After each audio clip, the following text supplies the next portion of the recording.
Hello students, कैसे हैं आप सब। उम्मीद है आप सब अच्छे होंगे और गर्मी की छुट्टियां शुरू हो गई होंगी, तो आप सब प्लान्स बना रहे होंगे वैकेशंस को एंजॉय करने का। बहुत अच्छी बात है, पर साथ साथ पढ़ाई भी करते चलते हैं। तो कल आपने देखा कि एक वीडियो लेसन अपलोड किया मैंने, और टॉपिक था motion chapter of class 9 CBSE। आज मैं कुछ सेट ऑफ क्वेश्चंस लेकर के आया हूं उसी वीडियो लेसन से रिलेटेड, क्योंकि हम अक्सर क्या होता है कि वीडियो लेसन्स अटेंड तो करते हैं, बट देन हमें लगता है कि हाँ, now we have got the thing and we have understood very well. तो हमारे समझ में सब कुछ आ गया है, अब हम आगे बढ़ते हैं, नेक्स्ट नेक्स्ट करते चले जाते हैं, और इस तरह से हमको लगता है कि हमारा सिलेबस कंप्लीट हो गया, हमने पढ़ाई कर ली, हमारा चैप्टर प्रिपेयर हो गया। पर ऑब्वियसली बिना सेट ऑफ क्वेश्चंस के हम जो है वो अपना असेसमेंट नहीं कर सकते। तो आइए, ऑल्दो एक बहुत ही स्मॉल पोर्शन हमने मोशन का भी डिस्कस किया हुआ है, बट स्टिल उस पर काफ़ी अच्छे और एंगेजिंग क्वेश्चंस हैं। तो बिना कोई देर किए स्टार्ट करते हैं। तो as you can see on your screen, level 1, let us start from warm-up questions. Question number 1 on your screen. Question goes in this manner.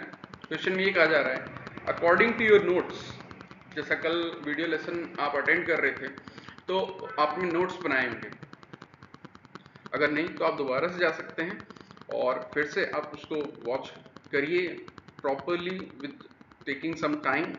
You can reduce the speed also, ये advantage हमको यहाँ पे होता है। And make your notes, more importantly go through your NCERT, because I also try to keep the flow in the same manner. So if you will go through your NCERT from first paragraph onwards, you will get the feel the same way the PPT, the content have been prepared. तो things will match. तो आप NCERT को भी line by line पढ़िए। तो पहला question कह रहा है कि according to your notes which of the following is the correct layman notion of motion. यानी कि एक ऐसा व्यक्ति, लेमैन को अगर मैं डिफाइन कर दूं, जिसका साइंस बैकग्राउंड नहीं है, तो ऐसे में एक कॉमन पर्सन के लिए जो मोशन का कॉन्सेप्ट उनके पास रहता है, मोशन या रेस्ट को जैसे डिफाइन करते हैं ऑब्जेक्ट के स्टेट को, उसके लिए इन चारों में से कौन सा ऑप्शन बेस्ट होगा। तो बेस्ट तरीका क्या है, आप वीडियो को पॉज कर लीजिए और फिर चेक करिए ऑप्शंस को one by one. Take your time, पढ़िए, समझिए, अपने मन में करेक्ट आंसर डिसाइड करिए, देन मेरे एक्सप्लेनेशन या मेरे पॉइंट ऑफ व्यू को सुनिए और समझिएगा।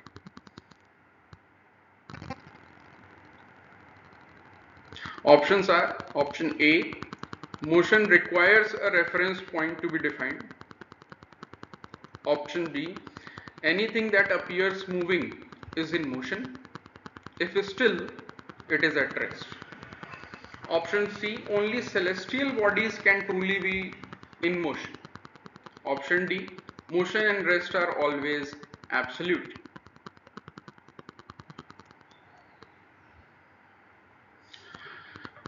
अगर हम इसको ट्रांसलेट करें और समझने की कोशिश करें ऑप्शंस को, तो ऑप्शंस कुछ इस तरह से मीनिंग रखते हैं। ऑप्शन ए कह रहा है कि मोशन को डिफाइन करने के लिए एक रेफरेंस पॉइंट का, स्पेसिफिक रेफरेंस पॉइंट का होना बहुत ज़रूरी है। लेकिन ध्यान रखिए क्वेश्चन किसके बारे में है, एक ले मैन के पर्सपेक्टिव से, एक कॉमन मैन के पर्सपेक्टिव से। यानी कि हम भी जब चैप्टर स्टार्ट कर रहे हैं, हम उसके कॉन्सेप्ट्स के डिटेल में नहीं गए, डेफिनेशंस के थ्रू नहीं गए, scientific definition of motion and rest, तो हमारा परसेप्शन क्या है, हमारी सोच मोशन और रेस्ट शब्द को लेकर के क्या है। तो क्या एक रेफरेंस पॉइंट का होना बहुत ज़रूरी होता है, ऐसा हम मानते हैं in the beginning of the chapter.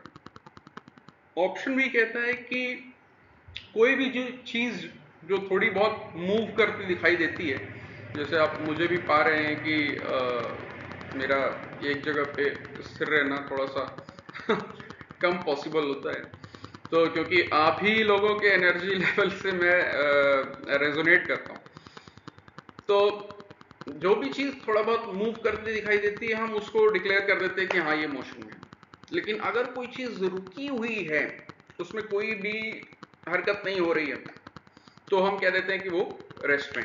ये ऑप्शन बी का कहना है। ऑप्शन सी कहता है कि सेलेस्टियल बॉडीज मतलब कि हेवनली बॉडीज, यानी कि भाई मोशन जो है वो केवल स्टार्स कर सकते हैं, सन कर सकता है, प्लैनेट कर सकते हैं, मून कर सकते हैं, मेटियोर्स कर सकते हैं, केवल उनमें मोशन होता है। ऑप्शन डी कहता है कि मोशन और रेस्ट जो है ये एब्सोल्यूट नेचर के हैं। एब्सोल्यूट और रिलेटिव पे ऑल्दो डिटेल में आने वाले वीडियो लेसन्स में भी बात होगी, पर लास्ट लेसन में रिलेटिव कॉन्सेप्ट आपने देखा in the end of that video lecture कि क्वांटिटीज दो तरह की हो सकती हैं। अगर हम यहाँ पे मोशन और रेस्ट के पर्सपेक्टिव में बात करें कि एक ऑब्जेक्ट जो किसी ऑब्जेक्ट के लिए या किसी लिविंग पर्सन के लिए मोशन में है, वही ऑब्जेक्ट जो है वो किसी दूसरे ऑब्जेक्ट के लिए रेस्ट में मिल जाता है। ऐसा आने वाले क्वेश्चंस में भी हम आगे देखेंगे जब हम आगे सेशन में पढ़ेंगे। और अगर ऐसा सिचुएशन होता है तो हम उसको रिलेटिव क्वांटिटीज कहते हैं जो चेंज हो रहे हैं as per the situation, as per the reference point. लेकिन अगर क्वांटिटी में कभी भी कोई भी पैरामीटर बदलने पे, अदर फैक्टर्स बदलने पे उसके क्वांटिटी के आंसर में कोई चेंज नहीं आता है, तो that becomes as absolute quantity. तो आपको क्या लगता है इन चारों में से एक कॉमन पर्सन, यानी जब हम शुरू कर रहे हैं चैप्टर मोशन एंड रेस्ट, हमारे पास कोई बिल्कुल एक क्लीन स्लेट है, तो हमारे लिए मोशन और रेस्ट के मायने क्या हैं? तो आई थिंक आपके मन में आ रहा होगा कि जहां पर भी थोड़ी भी हमको मूवमेंट दिखाई देती है तो हम कह देते हैं कि हाँ वो मोशन में है, और जहां पर भी चीजें रुकी हुई हमको दिखाई देती हैं तो हम कह देते हैं कि वो रेस्ट में, राइट? तो ऑप्शन डी एक कॉमन मैन के लिए, एक ले मैन के लिए मोशन का नोशन ये है कि anything that appears moving is in motion and if that object is still तो इट इज एट रेस्ट। तो अगर आपके मन में ऑप्शन बी आया तो इसका मतलब आपने ध्यान से from the beginning of the video lesson attend किया। Let us proceed to the next question. Questions MCQ के फॉर्म में हैं। एमसीक्यू इटसेल्फ जो है वो कॉम्पिटेंसी बेस्ड में आ जाता है। आपके नेशनल लेवल कॉम्पिटिशन्स भी जो होते हैं वो OMR based, MCQ based questions पे होते हैं, और हमारे बोर्ड एग्जाम में भी एमसीक्यू क्वेश्चंस एक पार्ट होता है। First 20 questions, 20 marks out of 80 marks. Although question number 2, which of the following is an example of linear motion as mentioned in your notes?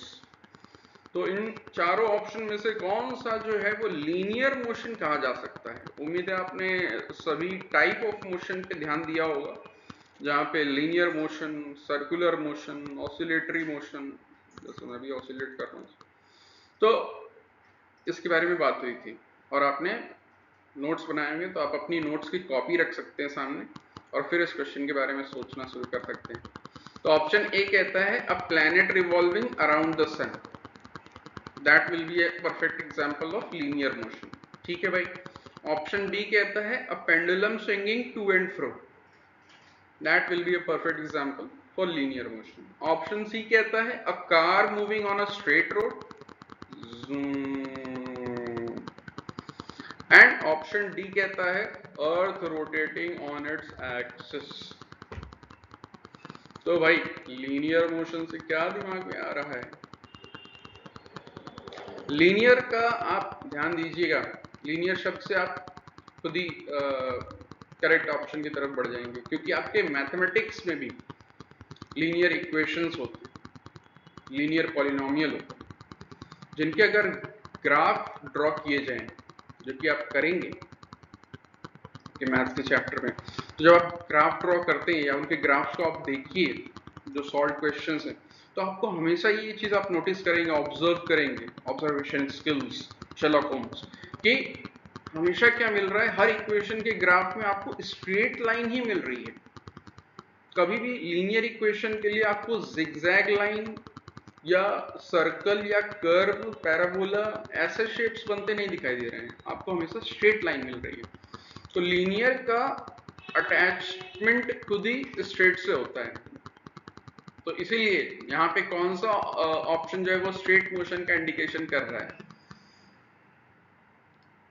Yes, you are correct. A car moving on a straight road, obviously उस car को भी straight travel करना पड़ेगा, तो that car is in linear motion. Let us proceed to the next question.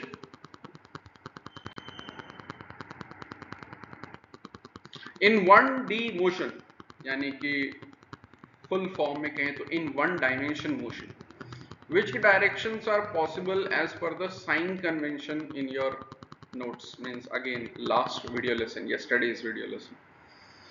So in 1 dimension motion, which directions are possible as per the sign convention? First option, इसको थोड़ा जल्दी करते हैं, first option up and down only, second option forward and backward, third option north and east only, and option D clockwise and anti-clockwise. तो one dimension मतलब कि केवल एक पैरामीटर में चेंज आ रहा है, यानी कि लेंथ वाइज अगर हम बात कर रहे हैं, एक्सिस वाइज अगर हम बात कर रहे हैं, तो केवल एक एक्सिस में हम मोशन को ऑब्जर्व कर रहे हैं। यानी कि अगर मैथ्स के लैंग्वेज में कहें तो एक नंबर लाइन आप कंसीडर कर सकते हैं। तो एक नंबर लाइन पे आप कैसे बढ़ सकते हैं? Up and down, north east, clockwise anti clockwise, या फिर फॉरवर्ड एंड बैकवर्ड। तो आपके दिमाग में सही आ रहा है, एक नंबर लाइन पे हम फॉरवर्ड जा सकते हैं यानी कि पॉजिटिव इंटीजर्स, या फिर बैकवर्ड आ सकते हैं नेगेटिव इंटीजर्स। तो correct option is option B. चलिए नेक्स्ट क्वेश्चन की तरफ बढ़ते हैं। अगर देखिए गलत आंसर्स आ रहे हैं मन में, तो घबराने की बिल्कुल जरूरत नहीं है, आप बिल्कुल सही जा रहे हो। गलती करके ही हम सीखते हैं, तो ये लर्निंग का प्रोसेस है, ये सीखने का तरीका है। मैंने भी ऐसे ही सीखा है, सब लोग ऐसे ही सीखते हैं। पहले हम गलत आंसर्स, गलत चीज़ें, मतलब कि कॉन्सेप्ट्स जो है वो रहती हैं मन में, बट फिर हम उसको जब नई चीज़ों को सुनते, समझते हैं, ध्यान देते हैं, तो हम अपने कॉन्सेप्ट्स को इम्प्रूव करते हैं। और क्वेश्चन से कभी भी भागना नहीं चाहिए, क्वेश्चन बहुत अच्छा तरीका होता है इस चीज़ को करने का। नेक्स्ट क्वेश्चन सब्जेक्टिव हो गया।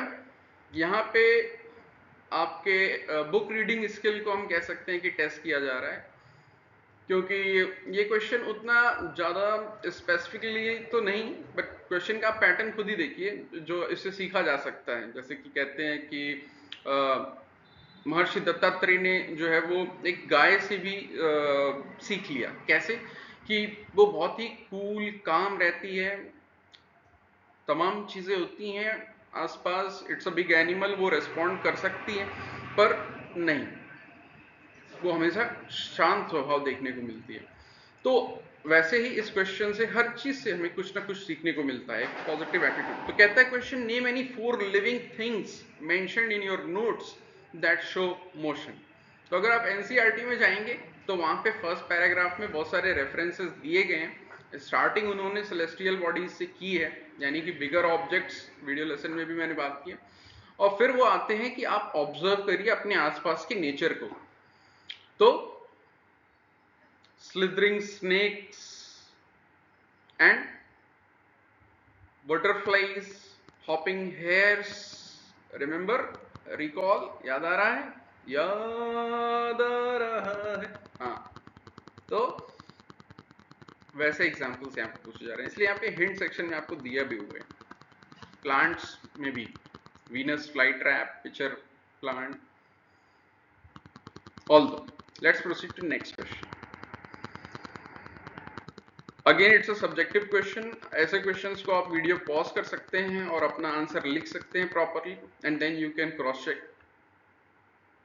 What is the reference point? Give 2 examples from your notes. एक रेफरेंस पॉइंट होता क्या है? अपने लास्ट लेसन से भी आप एग्जांपल्स ले सकते हैं और आप अपने से भी एग्जांपल्स बना सकते हैं। You are free to, there is no बाउंडेशन।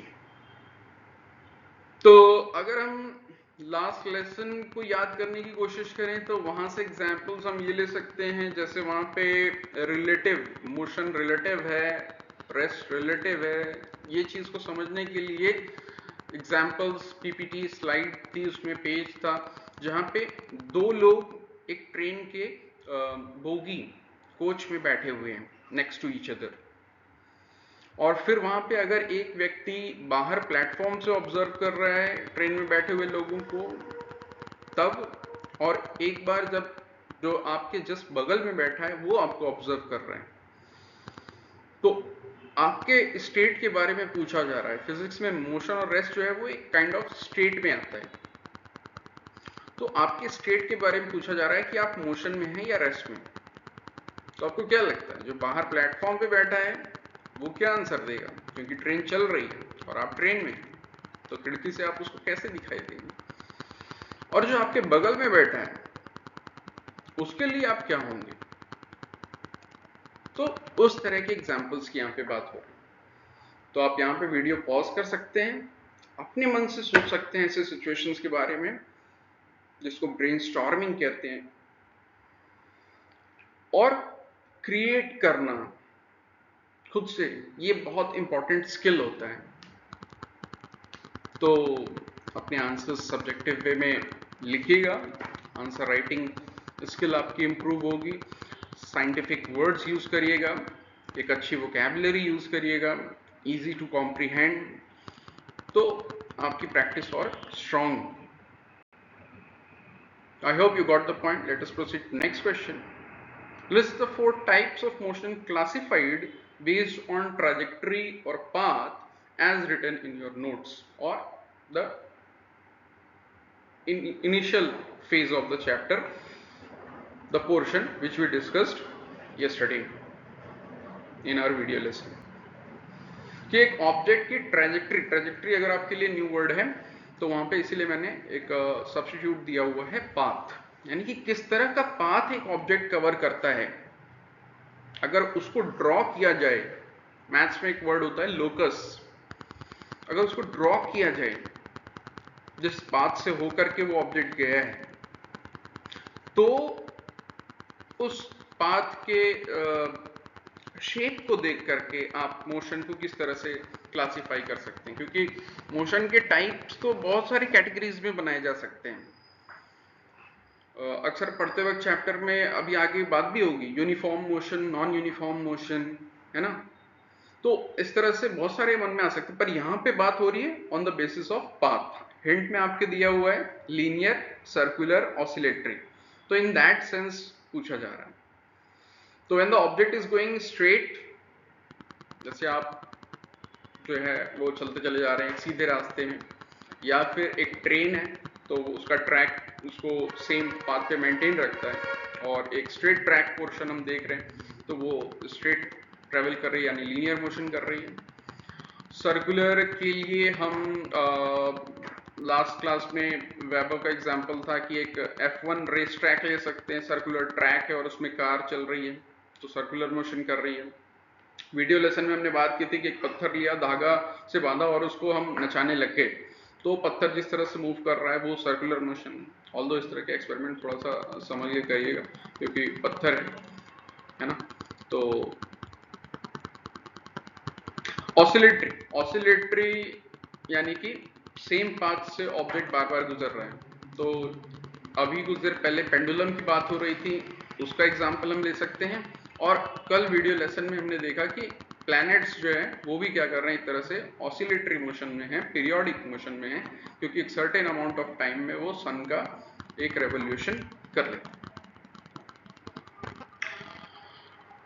और फोर्थ फिर क्या बनेगा, ये कल लास्ट वीडियो लेसन में स्किप हो गया था, माई बैड फॉर दैट। पर अगर हम फोर्थ सिचुएशन ये लें जहां पे ऑब्जेक्ट फ्री है, कोई कंस्ट्रेंट, कोई रेस्ट्रिक्शन, कोई कंडीशन नहीं है, वो किसी भी तरह से ट्रैवल कर सकता है। फॉर एग्जाम्पल, इस रूम में एक उड़ती हुई मक्खी आ गई,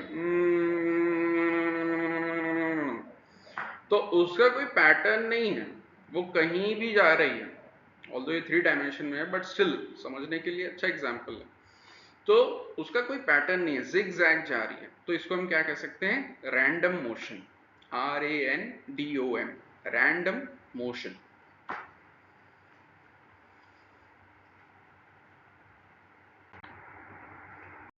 सो let us increase our level. Game में लेवल बढ़ाने का वक्त आ चुका है गाइस। जब हम गेम खेलते हैं तो उसमें भी हम सेम लेवल पे रहते हैं तो बोर होने लगते हैं। तो आइए लेवल इंक्रीज करते हैं। Are you ready? I hope so. As per the scientific definition in your notes, which condition must be satisfied for an object to be in motion? The object must be moving very fast. बहुत तेज चलना चाहिए object को। The position of the object with respect to a reference point must change with time. Means there is a very importance of reference point and time as well. The object must be visible to the naked eye. वो object दिखाई देना चाहिए। Option D, the object must travel in a straight line. Object जो है वो एक सीधे रास्ते में ट्रेवल करना चाहिए। तो वीडियो लेसन के हिसाब से, कॉन्सेप्ट या साइंस के डेफिनेशन के हिसाब से, आपके बुक में जो एक्सप्लोरेशन न्यू NCERT, आप उसमें जब देखते हैं मोशन की डेफिनेशन, उसके हिसाब से कौन सा ऑप्शन जो है वो बेस्ट सूटेबल है टू डिफाइन मोशन। या अगर आपने भी मोशन को अच्छे से समझ लिया, तो जब आप उसको परिभाषित करेंगे, जब आप उसकी डेफिनेशन लिखेंगे, तो नेचुरली आप देखेंगे कि वहां पे ये शब्द आ रहे होंगे जो यहाँ पे किसी एक ऑप्शन में आपको दिख रहे हैं। तो चलिए सस्पेंस हटाते हैं। आप लिख करके चेक कर सकते हो, ट्राई कर सकते हो। मैच कर गया तो कॉन्सेप्ट इज वेरी गुड, नहीं तो थोड़ा सा इंप्रूव कर लीजिए। और क्या करना है, बहुत ज्यादा कुछ नहीं। तो ऑप्शन बी आपके करेक्ट आंसर से मैच करेगा। The position of the object with respect to, WRT in short, with respect to a reference point must change with time. एक रेफरेंस पॉइंट हो, मान लीजिए मैं, तो मेरे हिसाब से, मतलब एज पर माई परसेप्शन, जहां से मैं देख रहा हूं, माई ऑब्जर्वेशन, उस ऑब्जेक्ट की पोजीशन क्या होनी चाहिए?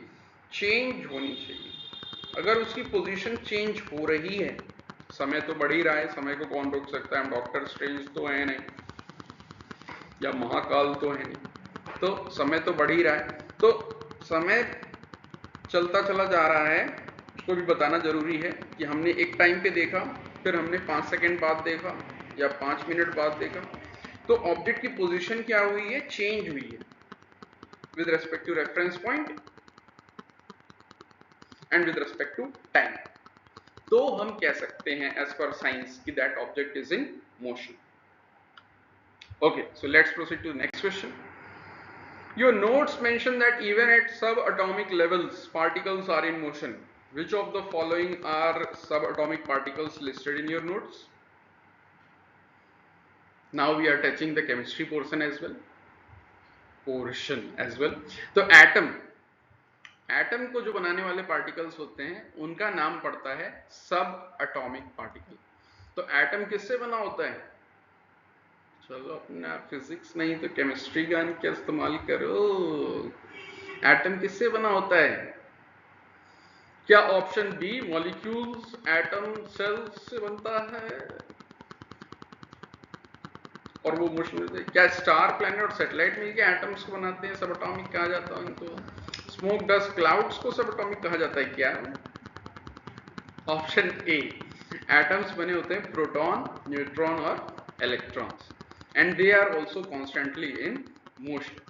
ऑल्दो हम उन्हें नेकेड आइज से देख नहीं सकते, तो ये वाली बात उतनी फील नहीं हो रही है, जैसे हम कहते हैं कि I can feel you bro, तो इसलिए। बट इलेक्ट्रॉन माइक्रोस्कोप से जब उसको ऑब्जर्व किया जाए तो देखा जा सकता है इन पार्टिकल्स को, और या फिर अभी आप फिलहाल वीडियो एनिमेशंस के थ्रू चेक कर सकते हैं ओवर द इंटरनेट, तो आप पाएंगे कि they are in motion. Electron no doubt आप केमिस्ट्री में पढ़ते हैं कि electrons are revolving around the nucleus, nucleus में प्रोटॉन न्यूट्रॉन है and electrons are revolving around it, तो it is in motion. Option A is the correct answer. Next question is, why is the concept of a reference point important in defining motion? Reference point इतना important क्यों हो रहा है भाई? Support with situation 1 from your notes. अब आपके notes या video lesson के situation 1 से आप relate करिए. अगर वहाँ पे situation 1 में वैभव और आरव का एग्जाम्पल दिया गया है, हाँ दिया गया, तो वैभव आरव का एग्जाम्पल में रेफरेंस पॉइंट का क्या रिलेशन है? पॉज करिए, सोचिए, या फिर उस वीडियो लेसन को दोबारा रेफर करिए, उस पोर्शन पे पहुंचिए जहाँ पे वैभव आरव एग्जाम्पल लिया गया था, जहाँ पे वैभव आरव एग्जाम्पल लिया गया था, और वहां पर अच्छे से उसको सुन के समझ के और वापस इस क्वेश्चन पे आकर के अपना आंसर लिखने की कोशिश करिए. आप वीडियो पॉज कर सकते हैं, आप तो रोक सकते हैं मुझे, आप डॉक्टर स्ट्रेंज हो गए तो you can stop me. This is the benefit over the online, which is good. So now I will disclose the answer कि in the case of Vaibhav Arav example, तो Vaibhav Arav was asked that boy Vaibhav, is he in rest or motion like a news report? क्या वो लड़का वैभव rest में है या motion में? मालूम है आरव. तो आरव ने क्या रिप्लाई किया? पहले तो बोला मैं बताऊं क्यों भाई तुमको, कौन हो तुम, मैं खामखा तो ऑल द जोक्स अपार्ट, तो फिर वहां पे आगे हम देखते हैं क्या कि आरव कहता है कि Vaibhav is in motion because his position is changing, his position is changing with respect to me, इसलिए उसने बोला, आरव ने बोला विद रेस्पेक्ट टू हिम. बताया, एक्सप्लेन किया नहीं, भले अलग बात है, लेकिन दैट दीज कंडीशंस ही thought of in his mind, ये चीजें उसने अपने मन में ध्यान में रख के सोची डिक्लेयर करने से पहले उसके स्टेट. और कभी भी हमसे भी पूछा जाए तो हम ये चीजें चेक करेंगे. तो उसने देखा अपने पर्सपेक्टिव से कि वैभव की पोजीशन क्या हो रही है, चेंज हो रही है विद रेस्पेक्ट टू टाइम. तो यहाँ पे रेफरेंस पॉइंट कौन हो गया? आरव हो गया. और वैभव कौन हो गया? उसका स्टेट क्या हो गया? मोशन में हो गया. ऑल दो मजा तो तब आएगा जब आप रेफरेंस पॉइंट को रिवर्स करें. अगर आप वैभव से जाकर के पूछें, जो कि वैभव चल रहा है, और वैभव से आप पूछें कि वो जो बैठा है आरव, ध्यान रखिएगा शब्दों में खेल जाएगा फिजिक्स, वो जो बैठा है आरव, क्या वो रेस्ट में है या मोशन में? तो शब्दों से हम भावनाओं में बह सकते हैं और हम कह देंगे क्या, क्योंकि बैठा है सुनाई दे रहा है, तो हम क्या कह देंगे कि वैभव का आंसर आएगा कि वो रेस्ट में. पर आने वाले लास्ट सेशन में और आने वाले क्वेश्चंस में भी आप देखेंगे कि आंसर ये नहीं है, ऑब्वियसली एज पर फिजिक्स. ये थोड़ा माइंड बॉगलिंग पार्ट है. तो वैभव चल रहा है, वैभव से पूछा जा रहा है कि आरव जो बैठा है वो रेस्ट में या मोशन. करेक्ट आंसर होगा कि आरव मोशन में. आप यकीन नहीं करेंगे बट आप सर्च कर सकते हैं. एक क्वेश्चन है ओवर द इंटरनेट, आगे आने भी वाला है कुतुब मीनार को लेकर के. If you are walking towards a Qutub Minar, तो Qutub Minar is in rest और मोशन. तो although you are walking, but position of the second object is also getting changed. दो में से कोई भी चल रहा हो, तो with respect to the second one, the other one becomes in motion. तो व्हेन वैभव इज वॉकिंग, तो Aarav's position is also what, changing. वो भी जब आरव को देखेगा तो कभी आरव उसको आगे दिखाई दे रहा है, फिर वो चलते चलते उसके बगल में आ जाएगा, और फिर आरव उसको पीछे दिखाई देगा, और चला तो आरव दिखाई नहीं देगा. तो आरव की पोजीशन उसके लिए भी क्या हुई है, चेंज हुई है. तो इसलिए करेक्ट आंसर क्या होगा, Aarav is in motion. All दो सीखते रहेंगे हम एक दूसरे से, मजा आने वाला है. Your notes say motion can be described using numbers, equations and graph. ये बड़ी प्यारी लाइन लिखी है एनसीईआरटी में. What do each of these mean in the context of physics? क्या आप चलो ठीक है भाई, स्टेटमेंट से तो डिफाइन कर ले रहे हो कि मोशन क्या होता है, पर नंबर्स से आप मोशन को डिफाइन कर सकते हैं, पता लगा सकते हैं. यहाँ पे आपका कॉम्प्यूटेशनल थिंकिंग वाला पार्ट आ जाएगा जो मैं शेयर कर रहा हूँ ओवर द डेज. पैटर्न्स का पार्ट आ जाएगा जिसकी डिमांड है. ये स्किल डेवलप करने की डिमांड है, इसकी वैल्यू है अभी भी और फ्यूचर में। तो नंबर से कैसे हम ऑब्जर्व कर सकते हैं ऑब्जेक्ट के रेस्ट या मोशन के बारे में कमेंट कर सकते हैं, इक्वेशंस का क्या रोल प्ले है, ग्राफ्स के क्या रोल प्ले है। चलिए इसको मैं स्किप करता हूं क्योंकि अभी हम इक्वेशंस ऑफ मोशन पे नेक्स्ट वीडियो में बात करने वाले हैं, ग्राफ्स पे बात करने वाले हैं और नंबर्स का भी आप वहां पे समझेंगे जब हम स्टार्ट करेंगे एग्जैक्टली जो इंपॉर्टेंट टेक्निकल टर्म्स हैं like distance covered by the object, displacement etcetera, speed, velocity, acceleration, तो इनकी वैल्यूज को ऑब्जर्व करेंगे अलग अलग मोशन में, यूनिफॉर्म, नॉन यूनिफॉर्म। तो हम देखेंगे कि कैसे ये रेस्ट और मोशन को रिलेट कर रहा है। Okay, using your notes explain how physical quantities are formed in physics, use distance as an example. कोई क्वांटिटी कैसे बनती है फिजिक्स में, तो दो चीजें इंपॉर्टेंट होती हैं किसी क्वांटिटी को बनाने के लिए, एक होता है मैग्नीट्यूड यानी कि उसकी वैल्यू, और दूसरा होता है यूनिट। जैसे फॉर एग्जांपल कि हम किसी ऑब्जेक्ट का मास, ये रिमोट रखा है मेरे सामने, इसका मास अगर पूछा जाए तो हम इसको मेजर कर सकते हैं, मेजरिंग डिवाइस है वेइंग मशीन।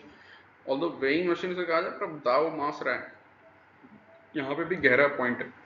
ऑल्दो अभी हम अपने मोशन और रेस्ट वाले पॉइंट पे स्टिक करके चलते हैं वरना फिर बात लंबी हो जाएगी।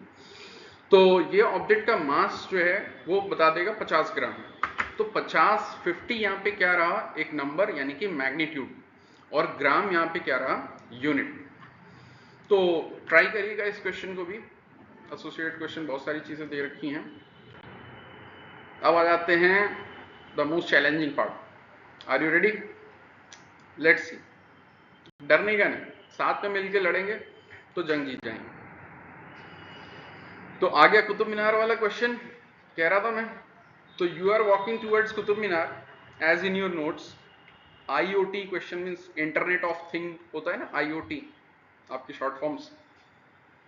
तो internet of things, internet of things पे मतलब कि ओवर द इंटरनेट गूगल पे काफी क्वेश्चन वायरल है। You are walking towards Qutub Minar. From your reference point, Qutub Minar appears to be option A, always at rest, since it is a fixed structure. क्योंकि कुतुब मीनार तो भाई वहाँ पे fix है, बना दिया गया, वो पिलर जैसे वहाँ पे है, तो कैसे आप कह सकते हो, वो तो रेस्ट में ही कहा जाएगा। ऑप्शन ए ऐसा कह रहा है। ऑप्शन बी कहता है कि मोशन, क्योंकि उसकी पोजीशन चेंज हो रही है जैसे जैसे टाइम बीत रहा है। ऑप्शन सी कह रहा है कि in motion only if you run not if you walk. अगर आप दौड़ोगे तो मोशन में कह सकते हैं, अगर आप चलोगे तो नहीं कह पाएंगे, ऐसा ऑप्शन सी कह रहा है। Option D in rest because you are the one moving not it. Option D कह रहा है कि भाई वो रेस्ट में है, मूव तो आप कर रहे हो, तो आप मोशन में हो, वो थोड़ी ना है, ऐसा ऑप्शन डी कह रहा है और बहुत सारे लोगों का मन भी कह रहा है। तो correct answer is you are walking towards Qutub Minar from your reference point. Now when you will be observing Qutub Minar, so you should question as per the definition that whether the position of Qutub Minar is changing with your reference or not. क्या आपके perspective से, नजरिए से, दृष्टिकोण से, literally point of view से क्या कुतुब मीनार आपको सेम जगह पे दिखाई दे रहा है या उसकी जगह बदलते हुए आपको दिख रही है? अगर उसकी जगह बदल रही है तो विज्ञान की परिभाषा के अनुसार उसे क्या डिक्लेयर कर दिया जाएगा? मोशन। इस पे बहुत बहस होने वाली है, कोई बात नहीं, ब्रिंग इट ऑन, मजा आएगा। क्योंकि वाद, संवाद, चर्चा, शास्त्रार्थ, मंथन से अच्छी चीजें निकलती, अमृत निकलता है, समुद्र मंथन। पर विवाद करने से कोई लाभ नहीं, वो नहीं करेंगे। संवाद करेंगे पर विवाद, तर्क करेंगे, कुतर्क नहीं करेंगे। तो तर्क बुद्धि लगा करके आप भी इसको एक्सप्लोर करिए, सर्च करिए। मैं नहीं कह रहा कि मुझे ब्लाइंडली फॉलो कर लीजिए, आप पता लगाइए और फिर डिसाइड करिए। मेरे हिसाब से option B. Two passengers sitting inside a moving coach as per the concept of relative motion again in your notes are both in motion with respect to each other and with respect to ground, option A. At rest with respect to each other but in motion with respect to the ground, option C. In motion with respect to each other but at rest with respect to ground, option D. At rest with respect to everything since they are sitting. चलिए मैं थोड़ा pause ले लेता हूँ यहाँ पर। आप कहेंगे कि सर बहुत जल्दी जल्दी भाग रहे हैं। मेरा जल्दी का इंटेंशन ये है कि आजकल अटेंशन स्पैन टाइम बहुत कम रिड्यूस होते चला जा रहा है। तो जैसे ही 35 मिनट्स 30 मिनट्स आप वीडियो लेसन देखते हैं तो यूजुअली वो भाई है इतनी देर तक बैठ के सुनना पड़ेगा। ऑल्दो आप इसको पार्ट्स में भी कर सकते हैं, बट एक हमारा स्टूडेंट होते हुए एक अच्छे sitting hour amount of sitting hours बैठ करके पढ़ने की हैबिट होनी चाहिए। बीच में हाँ आप बिल्कुल हेल्थ वाइज वॉक करिए, स्ट्रेच करिए, बट 1 आवर बैठ करके पढ़ पाएँ इतना हमारा अटेंशन फोकस होना चाहिए, जो कि एक बहुत बड़ा अचीवमेंट और गोल है आज की डेट में। क्योंकि अच्छे अच्छे लोग इवन अडल्ट्स ये सेलफोन्स, रील्स, शॉर्ट वीडियोस की वजह से हमारा दिमाग ऑटोमेटिकली ट्रेन हो जा रहा है किस चीज़ के लिए, एक शॉर्ट स्पैन ऑफ टाइम के लिए कॉन्सेंट्रेट करने के लिए। तो आप लोगों ने सोचा 2 पैसेंजर्स हैं ट्रेन के अंदर जो कि चल रही है, कोच के अंदर, कोच मूव कर रहे हैं। रिलेटिव मोशन यानी रिलेटिव के कॉन्सेप्ट से कौन सा स्टेटमेंट ठीक होना चाहिए, जब आप सभी स्टेटमेंट को एनालाइज करेंगे तो मेरे ख्याल से अब आपकी भी गट फीलिंग जो है वो कहेगी कि ऑप्शन बी के साथ जाना चाहिए, जो ये कह रहा है कि at rest with respect to each other, दोनों बैठे हैं अगल बगल, तो एक दूसरे के लिए तो वो रेस्ट में है रेफरेंस पॉइंट से, पर वो मोशन में हो जाएंगे। एक तीसरे व्यक्ति जो बाहर बैठा है, ग्राउंड में है, फील्ड में है, प्लेटफॉर्म पे है, उसके लिए वो दोनों क्या हो जाएंगे, मोशन में हो जाएंगे। So this is how concept of relative works. Your notes say motion and rest are relative terms. Using situation true from your notes, explain what happens when the reference point or observer hits itself point. Same point पे एक subjective question है, तो answer writing subjective question 3 marker question 5 marker question के लिए एक अच्छी practice आप कर सकते हैं। तो try to write the answer and then evaluate yourself, assess yourself. Why does your note say the common layman definition of motion is not accepted by science? What तो एक एक करके पढ़ते हैं। क्यों लेमैन के जो कॉमन मैन के डेफिनेशन है वो मोशन एक्सेप्ट नहीं हो रहा है? क्योंकि साइंस में दे आर स्ट्रेसिंग अपॉन, जोर दिया जा रहा है किस बात पर कि रेफरेंस पॉइंट क्या है।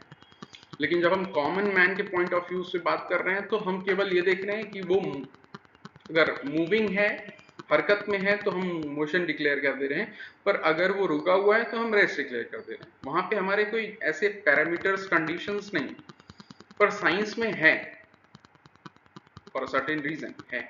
तो रेफरेंस पॉइंट वाला डिफरेंस क्रिएट हो रहा है यहाँ पर, तो that you can mention in your while writing your answer. What makes the scientific definition better? So conditions have been clearly, precisely mentioned that there need to be a clear cut specified reference point as well as time. Also, these two factors have to be taken into account before declaring any object state as rest or motion. Lastly, it says write the full scientific definition from your notes so that you will be able to do, no doubt. Your notes mention that everything in nature is in motion. ऐसा हाँ NCERT exploration में भी while mentioning the examples line is there. Yet we experience rest every day. तो वहाँ तो कहा जा रहा है कि सभी चीज़ें जो हमारे आसपास हैं वो मोशन में है। जब वो बटरफ्लाई, स्नेक्स और प्लैनेट्स वगैरह सभी एग्जाम्पल ले रहे हैं और कंक्लूड कर रहे हैं, पर हमें कैसा फील हो रहा है? हम तो भाई बैठे हैं, अभी गर्मी की छुट्टी है तो और ज़्यादा बैठे हैं, बैठे ही रह जा रहे हैं, बैठ बैठ के गेम खेल रहे हैं या कुछ कर रहे हैं, तो हम तो रेस्ट में है दिन भर। रेस्ट कर रहे हैं, बहुत ज़्यादा ही रेस्ट कर रहे हैं, बोर भी हो जा रहे हैं इतना ज़्यादा रेस्ट करके। तो ऐसा क्यों हो रहा है, डिफरेंस क्यों फील हो रहा है? यूजिंग योर नोट्स आपको एक डिटेल आंसर लिखना है और आपको सोचना है दो सुंदर वर्ड्स के बारे में, एब्सोल्यूट क्वांटिटी और रिलेटिव क्वांटिटी। फिजिक्स में अगेन क्वांटिटीज के दो टाइप्स हो जाते हैं। आपके मन में स्केलर और वेक्टर आ रहा होगा, मेरे स्टूडेंट्स भी यही आंसर किए थे। तो अगेन आप अपनी जगह पे सही है, डिपेंड करता है कि किस बिहाफ पे क्लासीफाई करने की बात हो रही है। तो वहाँ पे डायरेक्शन फैक्टर होता है तो हम स्केलर वेक्टर कहते हैं। यहाँ पे बात हो रही है क्या कि क्वांटिटीज आर चेंजिंग, आंसर जो है वो चेंज हो रहा है सर्टेन सिचुएशन पैरामीटर कंडीशन को चेंज करने पे, या नहीं चेंज हो रहा है। जैसे मास, तो मास इस ऑब्जेक्ट का अगर 50 ग्राम है तो 50 ग्राम ही रहेगा, चाहे हम अर्थ पे रहें, चाहे मून पे रहें, चाहे हम पोल्स पे रहें, चाहे इक्वेटर पे रहें। आने वाले सेशंस में मैं इसको डिटेल में बताऊंगा मास और वेट। तो मास चेंज नहीं होता है, तो ये एक एब्सोल्यूट क्वांटिटी। पर अगर हम ये वेट की बात करते हैं तो वेट जो है वो ऑब्जेक्ट का वो ग्रेविटेशनल फोर्स पे डिपेंड करता है। तो एक तरह के ग्रेविटेशनल फोर्स ही है फिजिक्स में। तो ग्रेविटी से वेट पे असर पड़ेगा। अगेन एक अमेजिंग फैक्ट है कि इक्वेटर पे जो ऑब्जेक्ट का वेट दिखाई दे रहा है, again weight as per science, यानी कि it is coming in the units like newton और डाइन।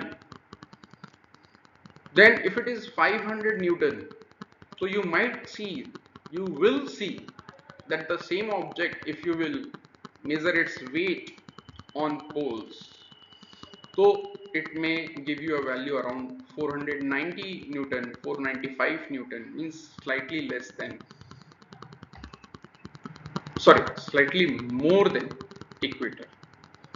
मतलब कि 505 newton, 502 newton compared to 500 newton on equator, क्योंकि gravitational force is stronger at poles compare to equator. तो यहाँ तो अर्थ पे ही इक्वेटर और पोल पे जाने पे वेट की वैल्यू बदल जा रही है।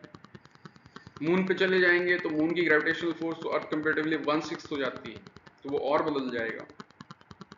तो जगह बदलने पे वेट की वैल्यू बदल जा रही, तो क्या ये एब्सोल्यूट क्वांटिटी है, क्या ये फिक्स क्वांटिटी है?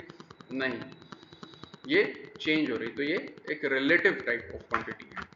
वैसे ही यहाँ पे हमारे रेस्ट और मोशन बिहेव कर रहे हैं। चलिए आज के लिए इस बात पे आखिरी स्लाइड था ये, हाँ जी आखिरी स्लाइड था। तो ऑल द वेरी बेस्ट। हमने कुछ क्वेश्चन डिस्कस किए और बहुत ही मज़ा आया, बहुत ही मज़ेदार सेशन था। कमेंट्स में आप अपने व्यू पॉइंट शेयर करिएगा। अब इस बात को और लंबा नहीं करते हैं, वरना फिर आपको लगेगा कि सर बहुत देर तक लंबी क्लास बढ़ा रहे हैं। तो bye bye everyone, take care of yourself, or do not forget to appreciate the effort in the form of your likes, share, subscribe.